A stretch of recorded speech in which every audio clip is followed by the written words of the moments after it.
안녕하십니까. 연예인 이현조입니다. 반갑습니다. 오늘은 홍주의 길 해설입니다. 홍주의 길은 임덕수 문화재청 전문평가위원님과 함께 작년에는 홍주 지역을 둘러봤고요. 올해는 충청 지역으로 확대해서 돌아보는 문화재 답사 프로그램입니다. 지난 4월 3일에 녹화를 했고요. 편집본은 이미 업로드를 해드렸습니다. 역시 많이 보셨죠? 네, 보셨으리라고 믿고 있습니다. 이번 답사에서는 천안 지역을 돌아봤는데요. 천안의 봉선 홍경사 갈기비, 그 다음에 직산 관아, 그 다음에 광덕산에 있는 광덕사까지 둘러보았습니다. 첫 번째로 소개해 드릴 곳은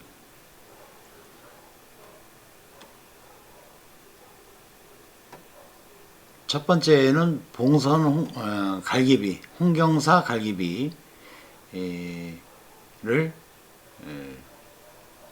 소개해 드리도록 하겠습니다.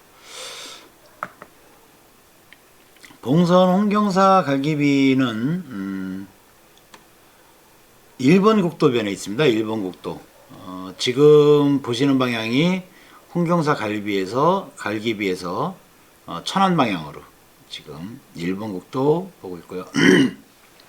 홍경사 갈기비가 일본 국도에 바로 인접해 있습니다. 지금 둘러보시는 곳이 과거 홍경사가 있었을 것으로 추정되는, 지금은 이렇게 잘 정비된 논으로 농경지로 되어 있는데요. 굉장히 큰 규모의 사찰이, 홍경사라는 사찰이 있었던 자리로 추정이 되는 곳입니다. 다음으로는 홍경사에서 평택 쪽으로 지금 방향이 돌아가고 있습니다.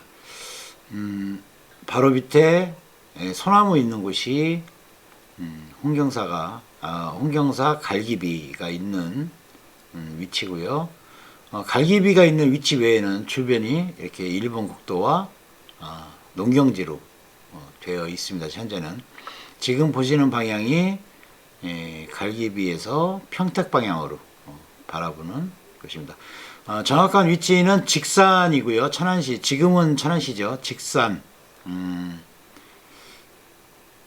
속해 있는 직산에 위치한 성완읍 직산면에 위치한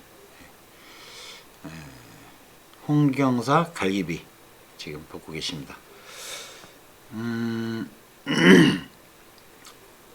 봉선 홍경사 갈기비에 대해 잠깐 소개를 해드리면요. 봉선 홍경사 갈기비는 고려시대에 세워진 석비입니다. 석비. 고려시대 1962년 12월 20일에 대한민국 국보 제7호로 지정이 됐습니다. 7호. 우리가 잘 알고 있는 남대문은 1호죠. 1호. 보물 1호. 국보 1호. 7호라는 것은 그만큼 중요하고 흔하지 않은 유적이라는 뜻입니다. 그래서 7호로 지정되어 있고요. 봉선 홍경사는 경부선 성완역에서 북쪽으로 평택 방향으로 한 3km 정도 떨어진 지점에 위치해 있고요. 고려 현종 12년 이때가 서기로 1021년입니다. 현종 12년에 창건된 절입니다. 동국 여지승남 직산현 역원조에 보면은 이곳은 고을 북쪽 15리에 위치하고 있는 교통의 요지다 이렇게 돼 있어요. 여기서 고을은 성완읍, 현재 성완읍을 이야기하는 것 같아요. 15리면 대략 3km가 조금 넘죠. 4km, 5km 정도 되네요. 5km. 5km, 4km 정도 되네요. 4km. 그러니까 현재 성완역에서 3km 정도 떨어진 곳이니까 거의 비슷한 거리라고 보시면 될 것 같습니다. 갈대가 무성해서 도적이 출몰했다고 그래요. 그래서 고려 현종이 승려 형극에게 절을 세워라 이렇게 어명을 내렸습니다. 그래서 병부상서 강민첨이 감독을 하고 1010년부터 1021년까지 200여 칸의 그 사찰을 세우게 됩니다. 그리고 봉선 홍경사로 이름을 붙였다고 합니다. 또한 그 절 서쪽에 객관이 80칸, 어마어마한 크기죠. 한옥 건물 80칸이면 상상할 수 없는 크기입니다. 객관 80칸을 세우고 광현 통화원이라고 이름을 붙였는데 행인을 위하여 양식과 마초, 그러니까 말에게 먹이는 풀이죠, 제공했다고 합니다. 동국 여지승남 간행 당시에 이미 이제 사찰은 없어졌고 아까 말씀드린 광현 통화원과 비석만 남아 있어서 사람들이 이제 절 이름을 따서 홍경원이라고 불렀다고 합니다. 이 사적 갈비는 봉선 홍경사의 사적을 기록한 비석인데요. 절 이름 앞에 봉선은 고려 현종의 부왕이죠, 아버지 고려 안종이 그 완성을 보지 못하고 이제 승하하자 아들인 현종이 절을 완성을 하고 아버지의 뜻을 받든다는 의미로 봉선이라는 글자를 홍경사 앞에 붙였다고 합니다. 이 갈기비는 사찰이 완공되고 5년 뒤에 1026년에 세워졌다고 합니다. 저희 결성향교가 현종 원년 1010년에 세워졌죠. 처음. 그러니까 결성향교보다 한 12년 후에 홍경사가 세워졌습니다. 대략 지금 1000년이 넘죠. 그런 굉장히 오래된 유적입니다. 갈비는 일반적인 그 석비보다 규모가 이제 작은 것을 갈비라고 이야기를 하는데요. 대개 머릿돌이나 지붕돌을 따로 얹지 않고 비몸에 끝부분을 둥글게 처리하는 것이 이제 보통입니다. 이게 무슨 얘기냐, 우리가 흔히 요즘 그 묘비 세우는 형식, 까만 돌에다가 네모진 직사각형 까만 돌에다가 윗부분을 이렇게 둥글게 깎죠.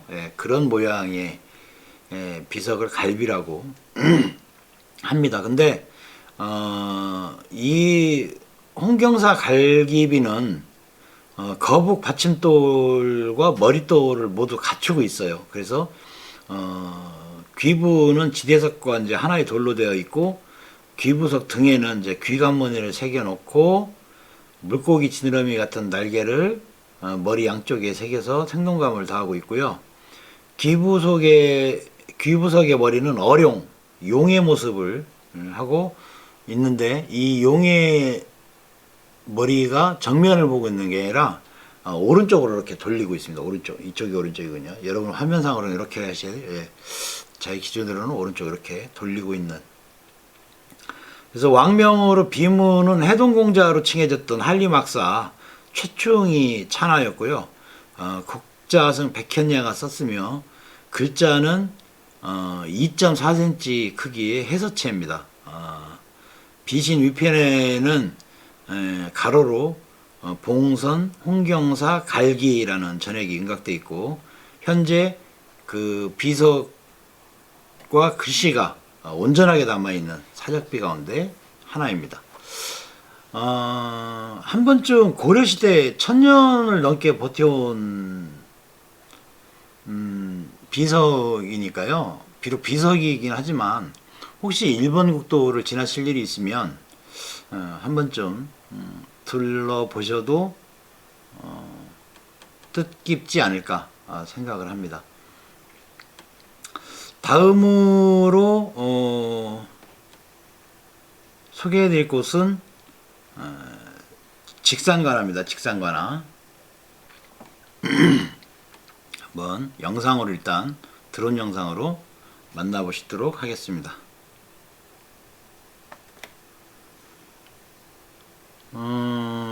직산관화입니다.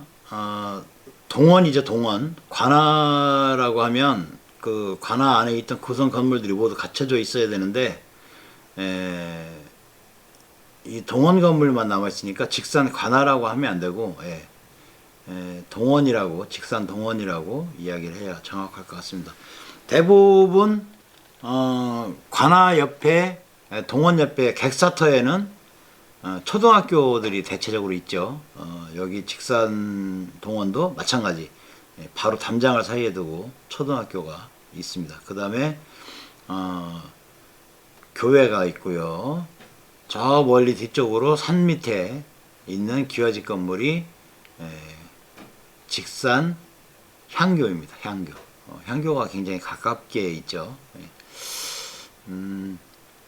그 다음에 쭉 한 바퀴 돌아보면 저는 그 예전부터 한옥 건물이 있는 곳에 가면 풍수도 모르면서 괜히 그 주변 지형을 이렇게 둘러보는 습관이 있어요. 근데 그 습관이 이제 드론 촬영을 하면서도 이렇게 나타나더라고요. 그래서 드론을 띄워놓으면 주변의 지형을 이렇게 살펴보는 습관처럼 이렇게 돼 있습니다.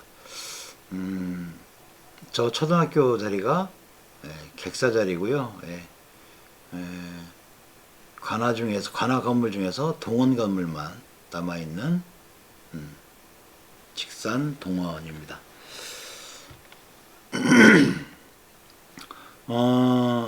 직산 동원은 재미있는 이야기들 거리가 좀 있어요. 그래서 직산 관화에 대해서 설명을 해드리면, 이게 이제 문화재 명칭이 관화로 되어 있으니까 그냥 관화로 이야기를 할게요. 천안시 직산면에 있는 그 조선시대 직산현의 관청이죠. 관하니까 1976년 1월 8일에 충청남도 유형문화재 42호로 지정이 되어 있습니다. 여지도에 보면 그 조선 후기에는 많은 건물이 있었던 것으로 보이나 지금은 내동원, 동원, 내산문, 관화문 이렇게 네 동의 건물만 남아 있습니다. 동원은 현감이 업무를 처리하던 곳이죠. 그래서 정면 7칸, 측면 3칸, 중앙 4칸, 그 다음에 중앙 4칸은 우물마루로 되어 있는 넓은 대청이고요. 왼쪽은 대청 왼쪽은 2칸의 온돌방, 오른쪽에는 1칸의 온돌방으로 되어 있습니다. 대청과 온돌방 앞으로 이제 반칸의 텐마루가 달려 있습니다. 내동원은 현감이 생활하던 곳인데 요즘으로 치면 이제 관사에 해당하죠. 정면 4칸, 측면 2칸, 그 다음에 오른쪽은 3칸, 텐마루가 달린 온돌방이고 왼쪽은 1칸짜리 부엌이 이렇게 되어 있습니다. 관하의 문은 이제 외문이죠. 외문, 바깥문인데 외문은 정면 3칸, 측면 2칸, 그 다음에 문 위에 누각이 있는 2층 형태의 건물이고요. 문의 중앙에는 이따 이제 보여드리겠지만 호서개수 아문이라는 현판이 걸려 있습니다. 보통은 직산 같으면 이제 뭐 직산 아문, 여기 결성 같은 경우는 결성 암원 이렇게 걸려 있죠. 이렇게 걸려 있어야 되는데 여기는 호서 계수 암원이라고 걸려 있습니다. 직사년이 경기도하고 호서 지방의 경계가 되는 관청이기 때문에 호서 계수 암원 이렇게 현판을 달고 있습니다. 내동원에서는 장렬왕후가 태어났다고 합니다. 장렬왕후 조씨는 1624년 12월 16일에 태어나서 1688년 9월 20일에 사망한 제16대 인조의 계비입니다. 본관은 양주고요. 한원부원군 조창원의 딸입니다. 자위대비라고 우리가 흔히 부르는 분이 장렬왕후입니다.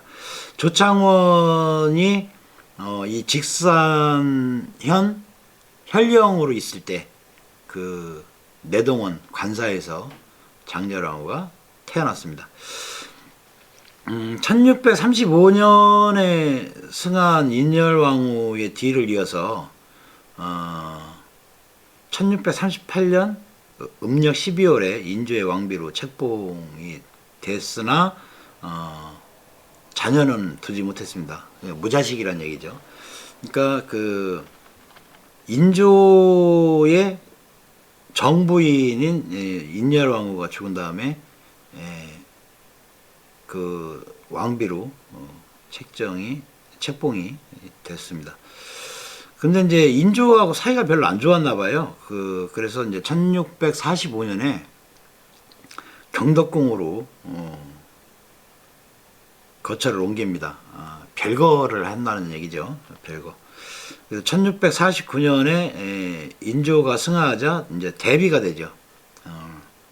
대비가 되고 이때 자의라는 존호가 추상이 됩니다. 그래서 우리가 흔히 자의 대비, 자의 왕대비 이렇게 부릅니다. 이후 이제 의붓아들인 효정이 이제 승한 1659년하고 며느리인 효정비 인선왕후가 승한 1674년에 대비인 장렬왕후, 이게 인조의 본처죠. 장렬왕후의 본처가 아니고 죄송합니다. 장렬왕후 지금 이야기하는 직상관에 태어난 장렬왕후의 상복 문제를 두고 이제 서인과 남인 간에 두 차례의 예송 논쟁이 있었죠. 조선 중기의 가장 대표적인 당쟁으로 기록되고 있는 예송 논쟁이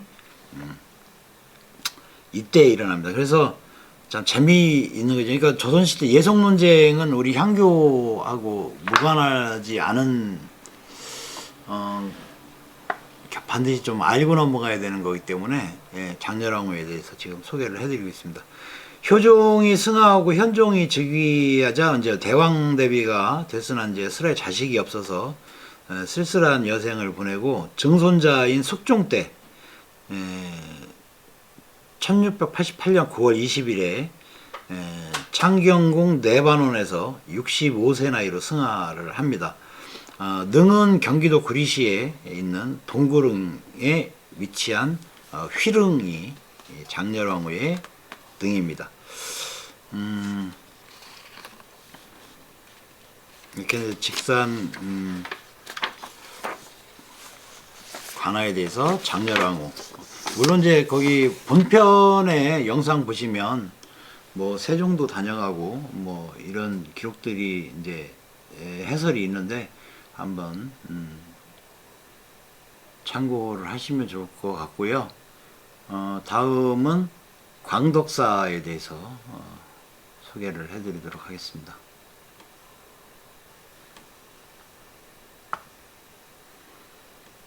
광덕사 전경을 지금 보고 계십니다. 드론으로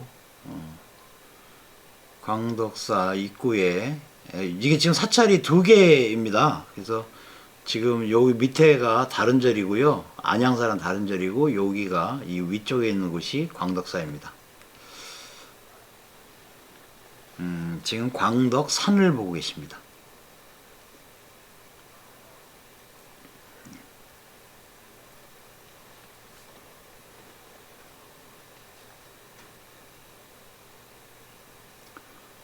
산세가 어떤가요? 여러분들 보시기에는 천안, 아산 이쪽에 사시는 분들한테는 광덕산 하면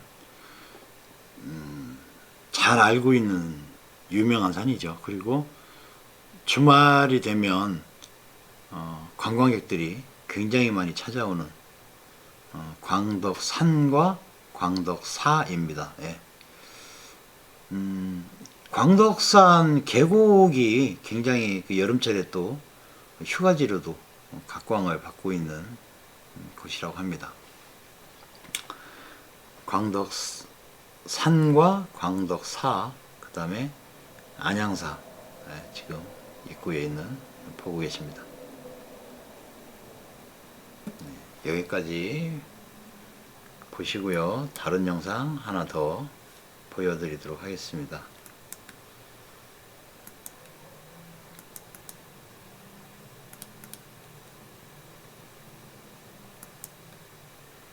광덕사 입구에 있는 안내도입니다. 굉장히 푸근하죠. 요즘은 칼라 사진으로 찍어서 이렇게 가는데 옛날에 그림으로 그렸던 안내도가 그대로 붙어 있습니다.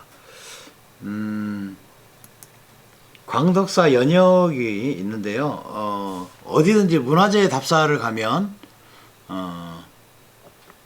반드시 한번 봐야 되는 것이, 이 연역 안내판만 잘 보면 뭐 거의 해설이 필요 없을 정도로 잘 되어 있습니다. 그래서 한번 보시면, 본 광덕사는 지금으로부터 1370여 년 전 서기 637년에 신라 선덕여왕 당시에 자장리율사께서 중국으로부터 전래하신 부처님 사리, 치아, 가사, 화엄경 등을 봉안 창건하셨고, 흥덕왕시 서기 836년 진산조사께서 대가람으로 중건하였습니다. 그 규모는 3층 법당, 법당이 3층이라는 얘기죠. 어마어마한 크기죠. 그 다음에 80칸 장경각, 그 다음에 산 내에 89개의 암자가 있었다고 합니다. 임진왜란 때 큰 절은 물론 산내 암자까지 모두 타버렸고, 다시 이제 선조대왕이 회목, 희목 그 스님이 중건하시고, 그 후 석심 스님이 보수를 했다. 현재 대웅전, 천불전, 명부전, 범종각, 적선당, 자광당, 보화로, 일주문, 화장교는 10여 년에 걸쳐 중건하였고 1974년부터 85년까지 중건을 했다네요. 산내에는 길상암, 안양암 두 암자가 있습니다. 이렇게 기록이 되어 있습니다. 아까 영상에서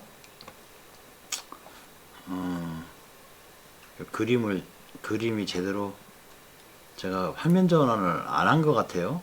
못 보신 것 같아요. 이렇게 한번 보실까요? 예. 이렇게 배치도가 되어 있습니다. 그래서 이제 1.5부터 한번 보시겠습니다.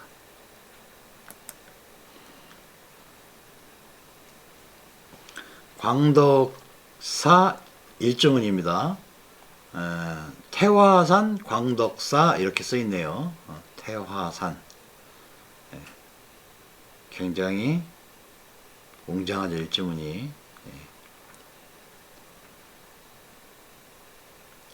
기둥 같은 거 보면 정말 어마어마합니다. 이렇게 들어가시면 이렇게 갈림길이 나오는데요. 왼쪽이 안양암, 오른쪽으로 가면 광덕사, 이렇게 화살표가 양쪽으로 이렇게 되어 있습니다. 안양암은 그 비구니 사찰입니다. 비구니 여성들이 있는 사찰인데요. 건물이 굉장히 크고 웅장하고, 예, 지금 이렇게 보이시는데 전각들이 굉장히 그 크고 웅장합니다. 그 다음에 굉장히 새 건물입니다. 암자이기 때문에, 개인 사찰이기 때문에, 예, 잘 관리하고 고쳐짓고 막 이렇게 하시나 봐요. 그래서 굉장히 깔끔하고요.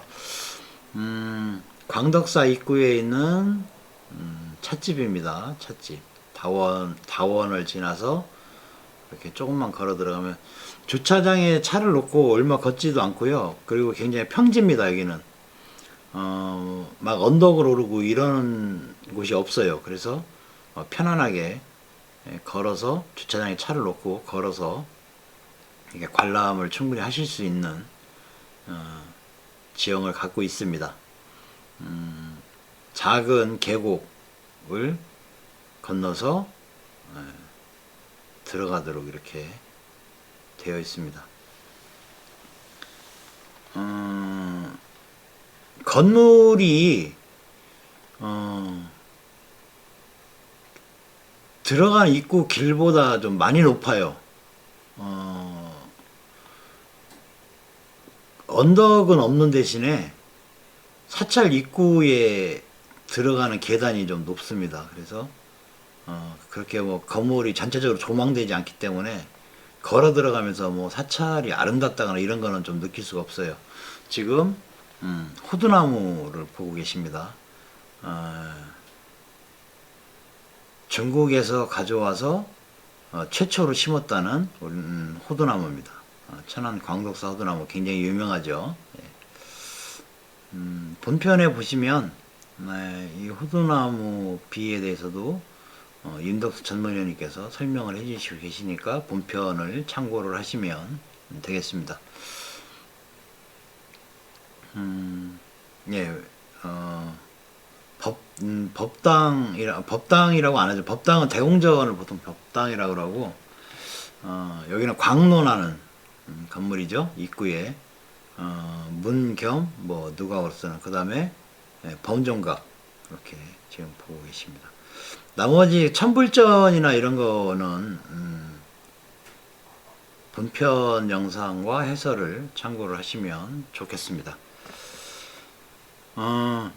광덕사까지 보셨는데요. 광덕사는 아까 이제 대충 설명드린 대로 그 안내문에 써 있는 내용대로 보시면 됐고, 광덕사 하면 아까 그 입구에 소나무 있었죠. 소나무. 호두나무. 아, 죄송합니다. 호두나무가 있었는데, 그 호두나무는 고려시대 유청신이라는 사람이 중국에서 가지고 와서 광덕산에다가 처음 심었다 합니다. 묘목과 씨를 가져왔는데, 묘목은 지금 여기 광덕사 사찰 앞에 심었고요. 씨는 자기 그 생가 근처에다가 심었다고 합니다. 그래서 이제 이 호두나무가 굉장히 유명한데요. 이 유청신이라는 인물에 대해서 한번 좀 설명을 해드려야 될 것 같습니다. 유청신은 고려 후기에 우승지, 부지 밀칙사사, 정승 등을 역임한 관리이고요. 문신입니다. 그 다음에 또 역관이기도 합니다. 역관을 요즘으로 치면 외교관입니다. 외교관. 본관은 고흥이고요. 본래 이름은 비입니다. 유비. 예. 많이 들어본 이름이죠? 예. 그 유비와 다릅니다. 유비. 예. 공민왕 때 좌정승을 지낸 유탁의 할아버지이고요. 장흥부 고위부곡에서 출생해서, 장흥에 있는 고위부곡에서 출생을 했다는 거예요. 선대는 대대로 그곳에 부곡리였다 이렇게 쓰여 있습니다.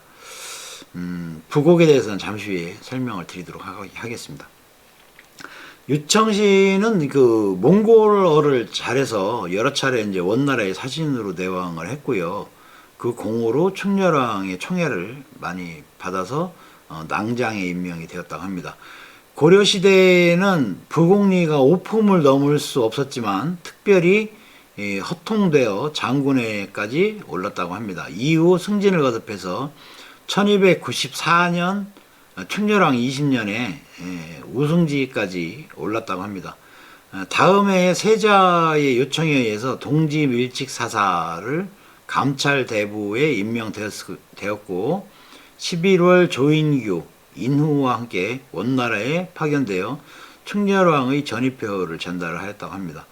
1298년 1월에 충선왕이 즉위하자 광정원 보사로서 참직 임무를 겸임했고요. 또 판밀직사사로 승진하였다고 합니다.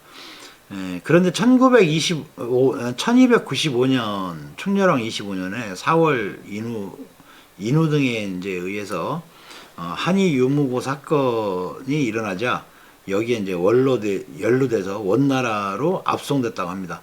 이듬해 8월에 귀국했고 1299년에 차신, 최유엄, 오인영, 유복화 등 충선왕 지지자들과 함께 이제 파직됐다가 당시 원나라에 억류되었던 충선왕이 충선왕의 이제 환국을 위해 노력하다가 1307년 충선왕이 이제 원나라 무종 옹립의 공으로 실권을 장악하자 도청의 찬성사, 그 다음에 판군부 사사로 중용되었다고 합니다.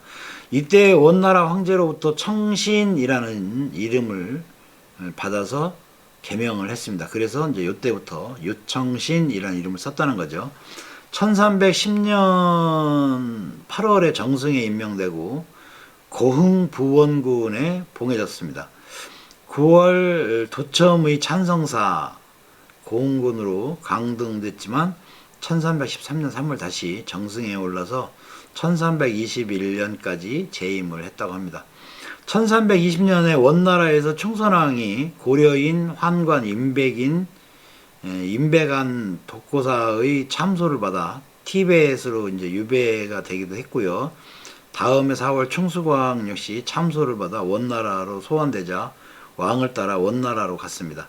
1322년 8월 그곳에서 이제 권한공과 함께 시망 왕고와 결탁해 시망 옹립운동을 일으켰고, 그리고 원나라에 계속 머물면서 오장과 함께 고려에 원나라의 내지에 설치된 행성을 두자는 이른바 이제 입성책동을 벌였고, 충수광이 정사를 제대로 돌보지 못한다고 무고를 하게 됐던 이제 거짓으로 고했다는 거죠. 무고. 그러나 이제 시망 옹립운동과 입성책동이 모두 실패를 합니다. 그래서 1325년 5월 충수광이 환국을 하자 처벌이 두려워서 고려에 돌아오지 못하고 1329년 6월 원나라에서 사망을 하게 됩니다. 말년의 시망옹리운동과 입성책동 때문에 고려사에는 간신전에 수록이 돼 있는 인물입니다. 그러면 이 사람이 굉장히 좀 그 화려한 삶을 사는 것 같죠. 이렇게 연영을 보면. 그런데 굉장히 중요한 것이 이 사람이 장흥에 있는 장흥부 고위 부곡에서 출생을 했고 선대는 대대로 그것의 부곡리였다 이렇게 되는데, 부곡에 대해서 우리가 좀 알아야 될 필요가 있어요. 부곡 많이는 들어는 보셨죠? 부곡이라는 지명도 있죠. 우리나라에도 부곡이라는 지명도 있는데, 부곡에 대해 잠깐 설명을 드리면, 부곡리는 부곡을 관리하던 이제 관리 대행을 말합니다. 부곡이란 이제 우리나라 전근대 사회에 이제 존속했던 특수한 계층의 사람들이 거주하던 지역을 말합니다. 그래서 부곡이라는 명칭은 우리나라뿐만이 아니라 중국이나 일본에서도 역시 사용이 됐습니다. 그러나 이제 중국이나 일본에서 사용된 부곡의 의미하고 개념은 우리나라하고 이제 매우 틀립니다. 그래서 중국과 일본의 경우 시기에 따라 다 차이는 있으나 이제 대체로 호적 세력 등에 예속되어 있는 이제 사천민으로서 구체적인 신분 계층 그 자체를 의미를 했는데요. 우리나라는 군현과 같은 행정구역의 명칭으로 사용이 되고 있습니다. 이러한 지역에 거주하는 사람이라는 뜻으로 쓰일 때 흔히 부곡인이라고 이야기를 합니다. 삼국시대에 이제 최초로 기록이 언급이 되는데요. 삼국사기 지리지에 이른바 향, 부곡 등의 잡소는 거듭하여 모두 기록하지 않는다라는 내용이 나옵니다. 그래서 향과 부곡이라는 이름이 처음 등장을 합니다. 근데 이제 이 기록만 갖고는 이제 향이나 부곡이 이제 어떤 성격을 가지고 있는 것인지 정확히 파악이 안 되죠. 안 되고 있어서 이제 부곡에 대해서 가장 명확하고 구체적인 설명은 신증 동국여지승남 여주모 고족조의 등신장에 관한 기록에 나옵니다. 여기에 이제 살펴보건대 신라가 주군현을 설치할 때 그 전정이나 호구가 현이 될 수 없는 것은 향 또는 부곡으로 두어 그 소재하는 읍에 속하게 하였다. 위 각각에는 토성 이민이 있다라고 이제 기록이 되어 있습니다. 이것으로 이제 봐서 삼국시대부터 부곡이 있었던 것으로 파악이 되고요. 인구나 토지가 토지의 면적이 군이나 현의 규모에 미치지 못하는 지역이었던 것을 알 수가 있습니다. 고려 시대에는 부곡에 대해서 이제 비교적 자세한 기록이 고려사에 실려 있고 같은 시기에 편찬됐던 이제 세종실록 지리지 같은 지리서에도 부곡의 명칭과 위치 등이 이제 잘 실려 있습니다. 이 기록들에 의하면 고려시대 부곡 집단은 상당한 규모였었는데 전국적으로 이 부곡이 분포되어 있었던 것을 알 수가 있습니다. 부곡은 주로 이제 충청도, 경상도, 전라도 등 남부 지역에 한 88% 정도가 분포되어 있고요. 중부 이북 지역은 분포 비율이 그다지 높지 않은 것을 알 수가 있습니다. 한편 부곡은 조선시대에 거의 소멸을 하게 되는데요. 세종실록 지리지가 편찬된 15세기 전반까지 남아있던 부곡은 68개밖에 안 되고요. 그 다음에 이제 16세기 전반 신증 동국 여지승남이 편찬될 때는 14개밖에 남아있지 않았다고 합니다.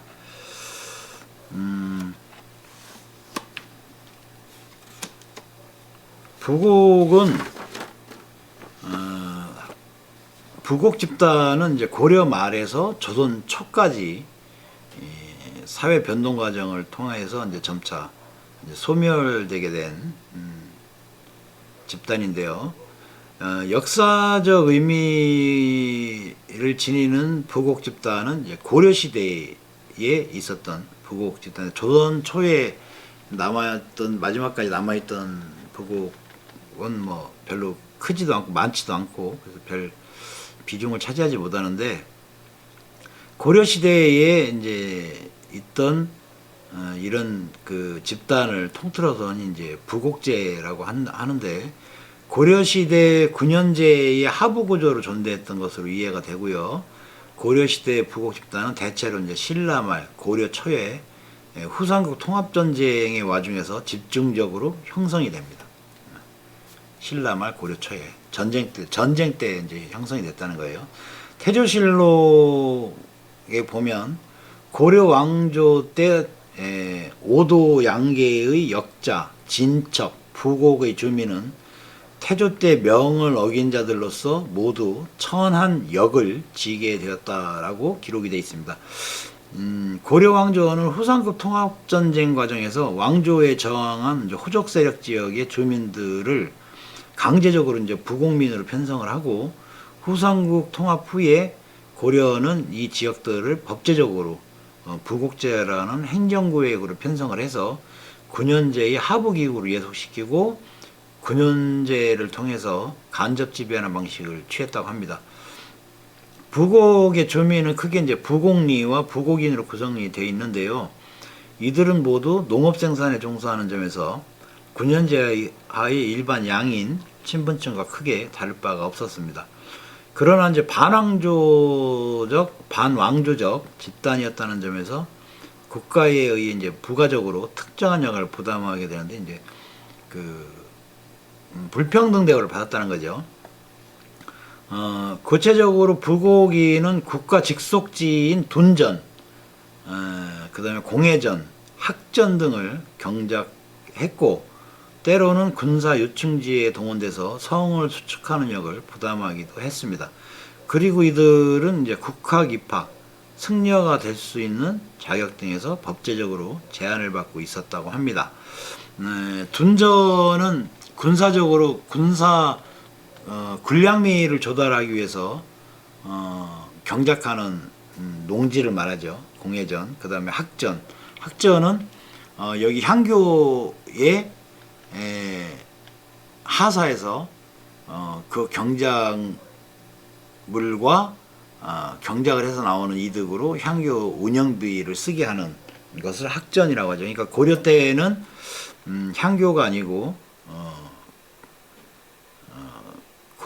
국학이라고 하는데 여기는 이제 요즘에 성균관 같은 역할을 했던 곳이죠. 예. 그런 농사를 짓거나 입학을 하거나 뭐 승려가 될 수도 없고 나라에서 지은 학교, 그러니까 고려시대에 있던 이런 지방의 학교, 향교 같은 학교나 이런 데 입학을 못했다는 얘기죠. 부곡리는 관직에서도 5품 이상 올라갈 수가 없었다. 그런데 이제 유청신이라는 사람은 굉장히 특별한 케이스로 정승까지 올라간 사람이죠. 이 부곡민들은 법제적으로 양인 신분이면서 일반 9년제 하에 양인 농민층에 비해서 추가적인 역을 부담했기 때문에 사회 경제적으로 훨씬 열세한 지위에 놓일 수밖에 없었고요. 일반적으로 부곡인이 천시된 이유는 바로 이제 이런 데 있었다고 합니다. 그래서 부곡리는 하급 이족 신분층으로서 국가의 관료차기 아래서 부곡인을 동원해서 특정한 역을 부담토록 지휘, 감독하는 국가 권력의 대행 임무를 맡는 사람을 부곡리라고 합니다. 이렇게 해서 이제 부곡에 대해서 알아봤습니다. 그러니까 광덕산에 가면 호두나무, 그 다음에 유청시인의 기념비까지 이렇게 세워져 있거든요. 그래서 호두나무를 최초로 가져와서 심은 사람이다, 뭐 이렇게만 기록이 되어 있는데, 이 유청시인이라는 인물이 어떻게 보면 굉장히 입지전적인 인물이죠. 그렇게 사회적으로 굉장히 천대를 받던 부곡이라는 집단에서 그 집단을 관리하던 공무원, 대리경 공무원, 그러니까 우리가 흔히 얘기하는 공무원도 아니고 공무원들의 업무를 대행해주는 완장찬 사람들, 우리 새마을운동 할 때 보면 완장, 뭐 이장 이런 사람들 완장차잖아요. 그런 역할을 하던 사람이 부곡리였던 것 같아요. 그래서 5급 이상, 5품 이상 승진도 할 수 없고 학교도 제대로 입학할 수가 없었고 승려도 될 수 없었던 굉장히 사회적으로 불평등 대우를 받았던 그런 인물이 몽고르를 잘해서 역관이 되면서 정승까지 오르는 참 입지전적인 인물이었다고 보시면 되겠습니다. 이렇게 해서 천안 지역의 주요 문화재 답사를 해봤습니다. 전체적으로 당시 제작을 했던, 녹화를 했던 장면들을 한번 좀 쭉 둘러보고 마치도록 하겠습니다. 지금 보시는 장면은 봉선 홍경사 갈기비에서 녹화하는 장면이고요. 지금 직산 관아, 지금 보고 있습니다. 호서, 개수, 아몬 이렇게 사적비에 써 있죠. 그래서 아몬의 현판에 이렇게 써 있습니다. 그 다음에 여기는 훌륭한 그 현령들이 많았었나 봐요. 송독비가 굉장히 많이 세워져 있습니다. 지금 보시는 요 바로 앞에 건물은 원래 관아에 있던 건물이 아니고요. 객사에 있던 건물을 그대로 이전을 했다는 이야기를 들은 것 같아요. 지금 보시는 건물이 동원이죠. 동원. 현령이 근무하던 동원. 그 다음에 뒤에 내야가 있는데 내야 특이한 점은 내야하고 동원 건물에 사이에 담장이 없어요. 특이한 구조입니다. 지금 광덕사 올라가는 길 지금 주지스님께서 이렇게 차를 한 잔 대접을 해주셨어요. 그래서 스님이 차 대접을 해주셔서 굉장히 인상이 좋은 광덕사였습니다. 이것으로 홍주의 길 해설을 마치도록 하겠습니다. 조금 어눌하고 불편한 진행이었지만 끝까지 이렇게 시청해 주셔서 감사하고요. 앞으로 좀 더 노력해서 매끄러운 방송을 만들도록 노력하도록 하겠습니다. 지금까지 방송인 이현조였습니다. 다음 시간에 다시 뵙겠습니다. 안녕히 계십시오.